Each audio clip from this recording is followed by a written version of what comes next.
नीलाम्बुजश्यामलकोमलाङ्गम् सीतासमारोपितवामभागम् पाणौ महासायकचारुचापम्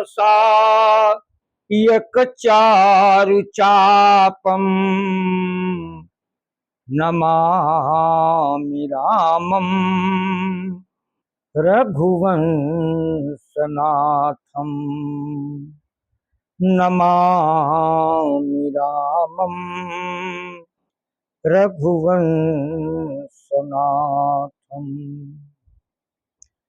श्री राम श्री राम श्री राम।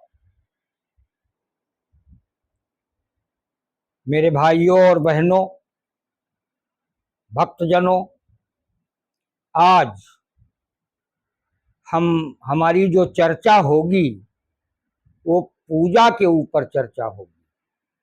प्रायः हम आप सभी लोग अपने अपने घरों में अपने इष्ट की कुछ न कुछ पूजा आराधना करते हैं, लेकिन कई लोग पूजा बरसों से करते चले आ रहे हैं, लेकिन उस पूजा का परिणाम, पूजा का प्रभाव उनके ऊपर दिखाई नहीं देता। व्यक्ति को पूजा करते समय रोज अपना निरीक्षण करना चाहिए स्वयं कि क्या जो पूजा हम कर रहे हैं ये पूजा कुछ इसका लाभ हमको मिल रहा है कि नहीं मिल रहा है। हमने देखा कई लोग बरसों से पूजा कर रहे हैं, लेकिन न क्रोध कम हुआ, न लोभ कम हुआ, न काम कम हुआ। ये जितने विकार अंदर बैठे हैं ये कमजोर पड़े ही नहीं। तो जब ये विकार आपके अंदर कमजोर नहीं पड़ रहे हैं तो हमको आपको सोचना चाहिए कि पूजा में कहीं पर कोई त्रुटि हो रही है।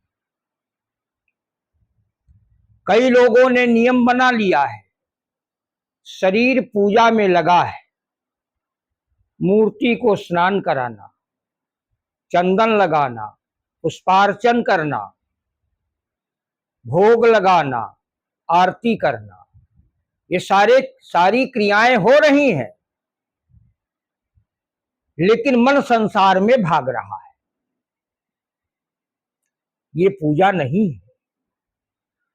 आप जितनी देर पूजा अपने घर में करें, आपका मन प्रभु के चरणों में लगना चाहिए।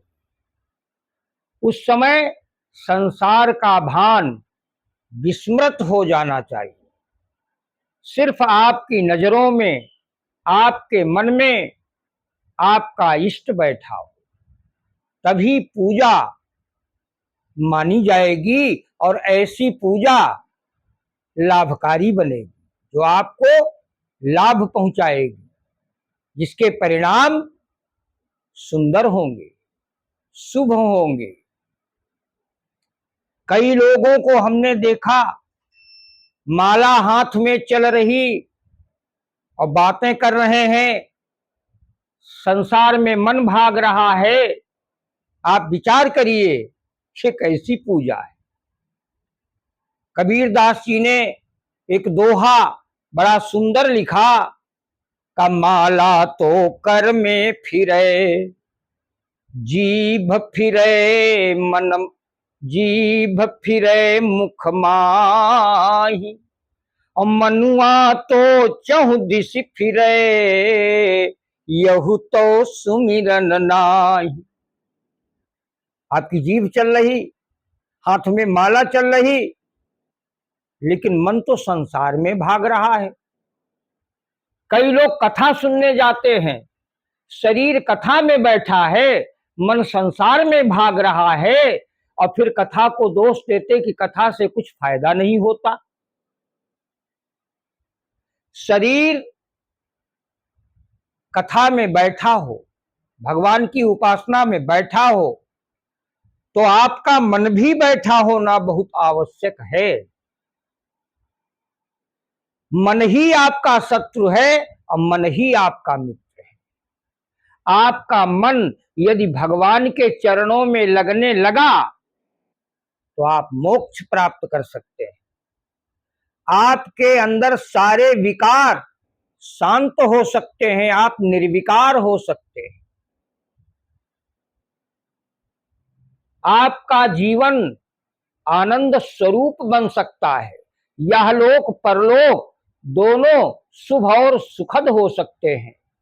और यही मन अगर संसार के चिंतन में लगा हुआ है, संसार में भाग रहा है, तो यही मन आपका शत्रु है और यह मन आपको दुख और अधोगति में ले जाने वाला है।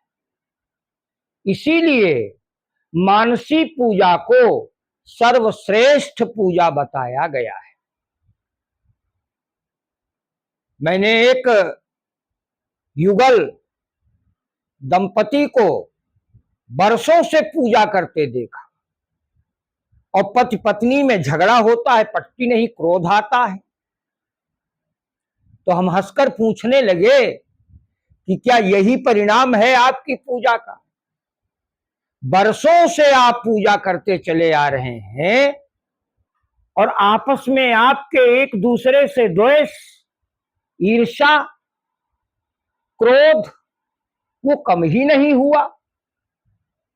भाई किस पूजा में और किस उपासना में ऐसा बताया गया है कि भगवान की पूजा करो और पति का अनादर करो, पत्नी का अनादर करो? कैसे भगवान प्रसन्न होंगे? जो पूजा करता है वो घर परिवार की बात छोड़ो, वो तो सारे संसार के प्रति करुणा और सद्भाव जागृत करता है। उसके अंदर सबके प्रति करुणा भाव होता है, सबके प्रति सद्भाव होता है और सबके कल्याण की इच्छा उसके अंदर होती है। वो किसी से द्वेष नहीं मानता। यहां तक कि आपसे व्यक्ति द्वेष माने तो माने, ये उसका काम है, आप उससे भी द्वेष नहीं मानते, उसके प्रति भी आपका सद्भाव, मैत्री भाव, प्रेम भाव, करुणा का भाव। जब ऐसा भाव आपके अंदर जागृत हो तो समझ लेना आपकी उपासना, आपकी पूजा सार्थक हो रही। और वर्षों से पूजा करते चले आए हो, आगे करते रहो। यदि आपके अंदर विकार आदि कमजोर नहीं पड़ते तो पूजा में त्रुटि है।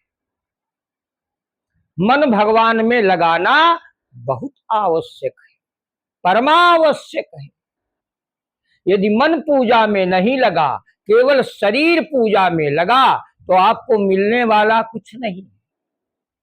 केवल शरीर एक नियम बना लिया कि हाथ तो काम करेंगे, पैर तो काम करेंगे, जीभ तो काम करेगी, लेकिन मन आपका दुनियादारी में भटकेगा, तो ऐसी उपासना और पूजा का कोई परिणाम नहीं। पूजा में मन लगना चाहिए। भले आप थोड़ी देर पूजा करें, अपने इष्ट का ध्यान करें, लेकिन तत्चित्त संसार को विस्मृत करके आपका मन भगवान के चरणों में, उसका निरोध होना चाहिए, जुड़ना चाहिए। परमात्मा से आपकी एकात्मता स्थापित होनी चाहिए। वही पूजा मानी जाएगी, वही उपासना मानी जाएगी। दूसरी बात मैं और बताना चाहता हूं, कई लोग अज्ञान के कारण दूसरों का अनिष्ट करने के लिए पूजा करते हैं। तो समझ लेना, भाव शुद्धि के बगैर की हुई पूजा कभी फलवती नहीं होती।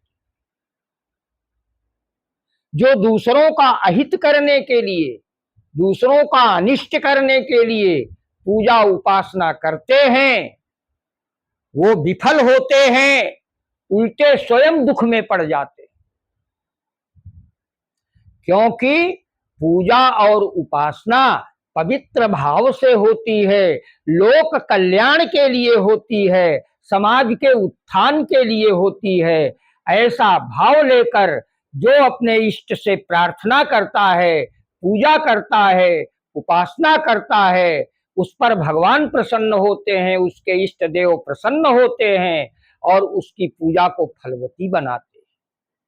कभी भी दूसरे का अहित करने के लिए, दूसरे का अनिष्ट करने के लिए ऐसा भाव रख करके पूजा नहीं करनी चाहिए। ऐसा जो करते हैं समाज में वो अज्ञानी हैं, गलत है, इसका परिणाम उल्टा आएगा। देखिए, जब राम और रावण का युद्ध चल रहा था, लक्ष्मण और मेघनाद का युद्ध चल रहा था, तो धर्म पर विजय प्राप्त करने के लिए, रावण अधर्म का प्रतीक है, राम धर्म के प्रतीक हैं। यदि राम पर रावण को विजय प्राप्त होती तो धर्म पर अधर्म की विजय होती। तो गलत उद्देश्य लेकर देवी के मंदिर में मेघनाद पूजा यज्ञ कर रहा था।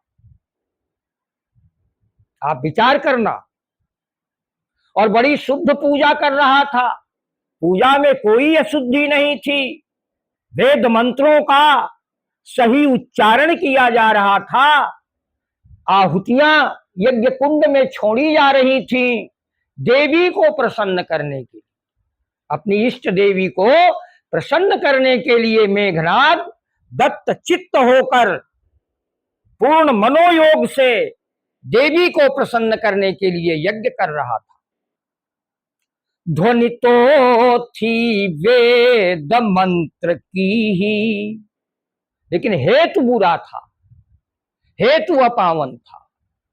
ध्वनि तो थी वेद मंत्र की ही, पर वैदिक धर्म मिटाने को अब पूजा तो जग जननी की थी, पूजा तो जग जननी की थी, पर जग का नाश कराने को मंदिर में बैठा मेघनाद, देवी को सिद्ध कर रहा है और जग जननी के मठ से उठकर जग में यह धुआं भर रहा है। तो मैं ये बताना चाहता हूं आप सबको कि जो मेघनाद देवी के मंदिर में, देवी नुकुंभला के मंदिर में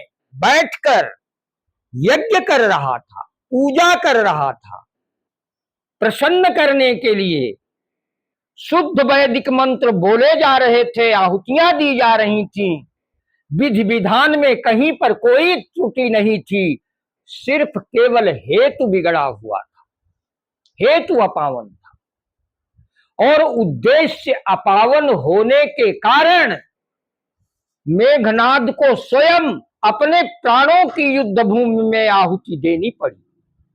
वो आहुति कर रहा था लक्ष्मण के प्राण लेने के, लक्ष्मण पर विजय प्राप्त करने के लिए, लक्ष्मण का वध करने के लिए, लेकिन फल उल्टा मिला। स्वयं इंद्रजीत जैसे योद्धा का वध हुआ, परिणाम पूजा का उल्टा मिला। इसलिए आप सबसे करबद्ध निवेदन मेरा है कि आप लोग पूजा करो अपने घरों में, यह अच्छी बात है, लेकिन आपका उद्देश्य पूजा का उज्जवल होना चाहिए, पावन होना चाहिए। लोक कल्याण, समाज कल्याण के लिए अपने इष्ट की उपासना करो। समाज तो मजबूत बनेगा ही, साथ साथ परमात्मा की कृपा आपके ऊपर भी बरसेगी, आप भी हर तरह से समृद्ध बनेंगे, सुखी बनेंगे, आपके कष्ट दूर होंगे। लेकिन यदि किसी को मिटाने के लिए किसी से द्वेष रखकर, किसी से ईर्ष्या रखकर, किसी को बर्बाद करने के लिए, किसी का अनिष्ट करने के लिए ऐसा उद्देश्य लेकर यदि अपने इष्ट की उपासना करते हो तो यह आपके लिए घातक सिद्ध हो। पूजा और उपासना का उद्देश्य परम पावन होना चाहिए, लोक कल्याणकारी होना चाहिए। और दूसरी चीज, पूजा करते समय आपका मन अपने इष्ट के चरणों में होना चाहिए। चिंतन संसार का नहीं, चिंतन संसार के बनाने वाले का होना चाहिए। जो चिंतन आपका उस समय हो, उपासना के समय, पूजा के समय, मूर्ति स्नान कराने के समय, उसका अभिषेक करते समय, उस समय दत्त चित्त आपका शरीर और आपका मन दोनों इष्ट के चरणों में होने चाहिए। यदि ऐसा व्रत रख करके, नियम बना करके आप सब लोग अपने अपने घरों में अपने इष्ट की उपासना करते हैं तो मैं वादा करता हूं, एक बार विधाता के बनाए हुए कानून चाहे विफल हो जाए, आपकी पूजा विफल नहीं हो सकती। आपको जिस पावन उद्देश्य के लिए आप पूजा उपासना करते हैं उसमें आपको सिद्धि मिलेगी, प्राप्ति मिलेगी, देवता और इष्ट का आशीर्वाद मिलेगा, आपका कल्याण होगा और समाज का कल्याण होगा। तो ये बहुत बताना बहुत आवश्यक था, क्योंकि मैंने देखा, अनुभव किया, तब आज मैं पूजा और उपासना पर आप लोगों को सचेत कर रहा हूं। कई लोग पूजा तो करते हैं लेकिन अज्ञान के कारण या तो हेतु उनका गड़बड़ होता है या फिर शरीर से पूजा कर रहे हैं और मन संसार में भागा भागा घूम रहा है। तो इन दो बातों पर पूजा करते समय पूर्ण रूपेण दत्त चित्त होकर विचार करना पड़ेगा कि पूजा शरीर से नहीं मन से हो। शरीर के साथ साथ पूरा पूरा मन आपका इष्ट के चरणों में लगे, भले आप कम देर तक पूजा करें। और दूसरी चीज ये है कि पूजा में आपका अपावन हेतु नहीं होना चाहिए, आपका पूजा का उद्देश्य पावन होना चाहिए। ऐसा व्रत रख करके अगर अपने घरों में अपने इष्ट की पूजा करोगे तो पूर्णतया आपको 101% सफलता मिलेगी, आपका कल्याण होगा। इन्हीं शब्दों के साथ मैं अपने वाणी को विराम दूं।